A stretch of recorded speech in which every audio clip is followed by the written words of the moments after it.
Hey guys, this is Tony with Geek Designs. Today I'm back to you with another graphic design video.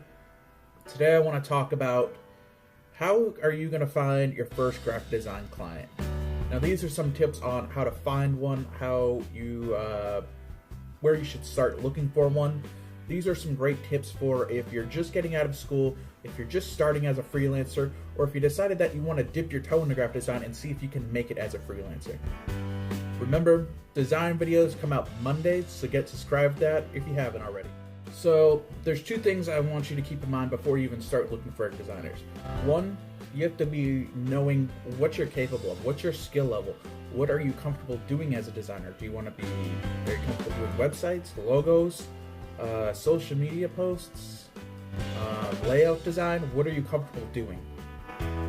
What are your strengths that you can provide to people and give the ultimate amount of value? Two is you need to be honest with clients that your portfolio has a lot of projects that aren't related to clients. They're projects that you've done to kind of showcase your work and kind of use as a platform to try to find clients. Also, you need to be honest with them that you're starting off, that your prices kind of reflect that, and your work is going to reflect that, but you're willing to help them, and if they're willing to help you, you can grow with them. This is going to go a long way. A lot of people just showcase a lot of work they've done outside of client work and said, yeah, these are real clients.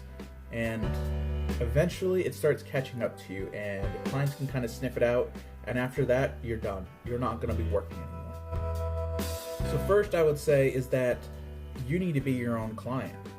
Now, what do I mean by this? Well, first of all, you're going to probably need a logo, you're going to need a business card, you're going to need a website, you're going to need brochures, you're going to need all this marketing material. So why not make yourself the first customer or first client? This will give you the ability to sympathize with your client when it comes to the design process and what you need to put into it and what they're going to need to put into it. You can say, well, I've done this for myself, and I understand that you're going to have to put X amount of work in it to get me there. But I'm willing to meet you in the middle with it and build off of that topic. It'll give you more relatability than some Joe Schmo that comes off the street and doesn't know what he's talking about and just says, pay me. These people aren't going to win.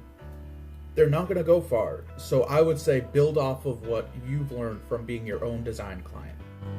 So if you're starting out, I would say don't even touch a computer or go online and look for clients. There are other places you can look. A lot of people don't know this. Start with your own network. So say you got a family member that has a restaurant or a business, or you got a friend that's starting a business, or you got a neighbor who you are comfortable with that's starting a business, or has a business, or works for a company. Start with your local network and gather clients that way. These people are people that trust you and are willing to give you a helping hand to make sure that you succeed in life. They are going to be more easily willing to give you a chance than a multi-million-dollar company or a local business down the road that doesn't have that much money to spend. So start with your local network, gather a lot of work experience from that, and that'll help you get your foot in the door towards larger customers. So after you start working with your internal network, I would start branching out. Use these people as a reference.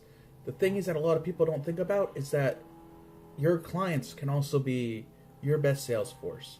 So real good tip is once you start getting people coming in the door and you start working with them, always reach back and say, hey, how did we work together? Well, was it good? If so, if you ever hear someone that needs a graphic designer, just send them my way, and that'd be a great thing. Nothing too pushy, nothing too salesy, just a little push to remind them that, hey, I'm still here, and if you got anyone that else needs work, just point in my direction. Quick little tidbit, if you're a subscriber, stay. Now let's jump into social media groups, or social media as a whole. Social media is a great thing, and it's a great place for you to start finding clients.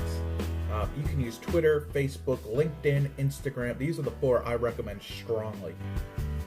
They can give you the best reach. You can find as many people as you want. The only thing with these social media platforms is you're going to have to reach out to a lot of people.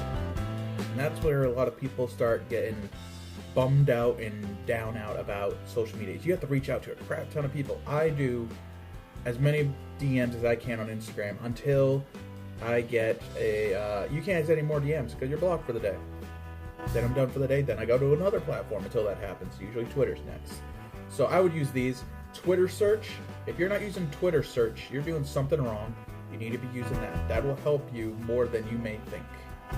Facebook groups, those are great. You want to find ones for small businesses in your area. Instagram, just search for local businesses. Use a hashtag. Say, I'm in Charlotte, so Charlotte bakeries, and then I'll find Charlotte bakeries, and I'll start DMing them. I'll look at all their stuff first. That's a key thing. Do not just start DMing people just to DM. Actually look at their stuff. If they don't need you, they don't need you. But if they need you, reach out. Make it a proposition of value. I would also look into your local area for network groups. Now these are great areas for you to experience more local businesses. Some of them are free, some of them you have to pay for. Usually they only have one seat available for specific industries, but I would look into them, see if there's any in your area, what they cost, what their time they meet, and just put your feelers out there. See what businesses are doing, what they're actually looking for.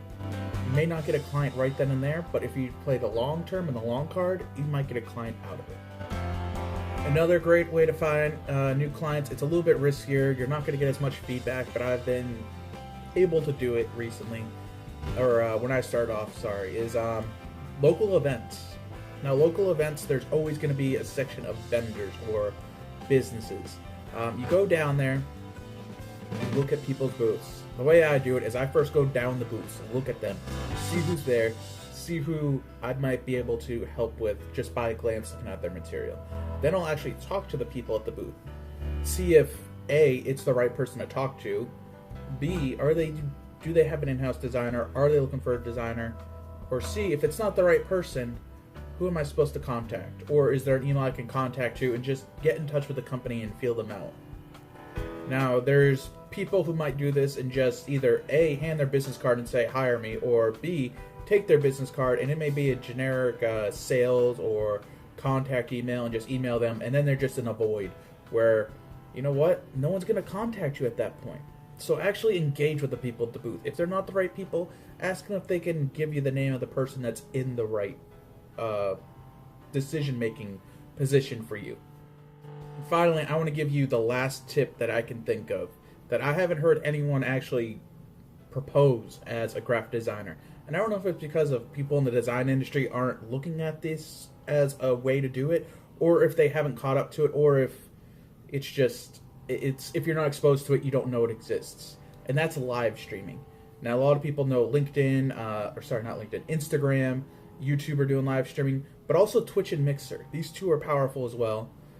Whatever your thoughts are on Twitch, that's okay. But these four, I think, can be used. You can start doing work, live stream it. People can see you doing work. Say, hey, I really like that. Maybe you could hire me, or I could hire you to do some work for me.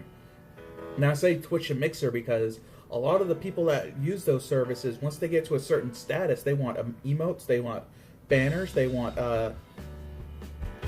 buffers, they want panels. So I would start looking at that market, see what's available, see if it can help you get your foot in the door, start building up a portfolio, and start building up the confidence to go after those bigger clients. Well, guys, that's going to do it for this one. I hope you learned something good here. I hope you learned something about how to find a new or your first design client. Like I said, there's a lot of ways to do this. You can do it many ways. These are kind of the priority I put them in, except for live streaming. I'd move that up to kind of the top because you can kind of do that while you're doing the rest of this. It would also help you build a community. So I'm all hung-ho for that. Do live streaming as much as you can on top of all this. But if you guys have any comments, or if I didn't explain anything that well, just leave it down in the comments and I'll get down there and help you. Remember, design videos come out every Monday, so get subscribed for that if you haven't already. And I'll see you guys in the next one. Bye.